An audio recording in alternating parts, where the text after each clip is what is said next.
Donc nous venons de déposer une gerbe sur la tombe de Pierre Chalmette, ancien maire de Valoris-Golfe-Juan, qui a été assassiné par la Gestapo en 1944, le 15 août.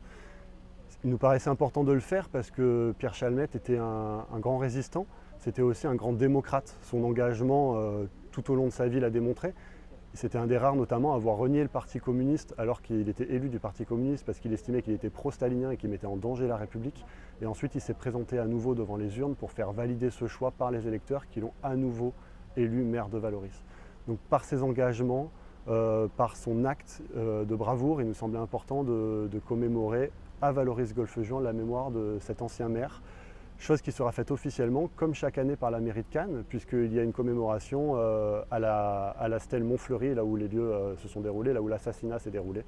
Ce qui est l'occasion de rappeler donc, cette histoire extraordinaire, l'arrestation, la torture, Pierre Chalmette qui ne donne aucune information, qui décède ainsi que d'autres personnes sous les balles de la Gestapo, avec l'aide des miliciens français, puisque plusieurs miliciens surveillaient le bâtiment et ont même traqué les deux personnes qui ont réussi à s'enfuir. Et ces miliciens ont eu eux aussi une histoire assez particulière puisqu'ils ont été condamnés à mort par contumace. Avant, pour l'un d'entre eux, Paul Malaguti, de devenir un proche de Jean-Marie Le Pen, puis de devenir élu de la République et donc conseiller régional Front National à l'époque, ce qui a fait couler beaucoup d'encre. Donc pour nous, il y a une histoire locale qui est importante de connaître et de transmettre aux jeunes générations. C'est notre patrimoine commun, cette histoire locale. Et c'est aussi l'occasion de rappeler les valeurs qui nous animent et nous rappeler que la démocratie, c'est quelque chose qui se fait vivre.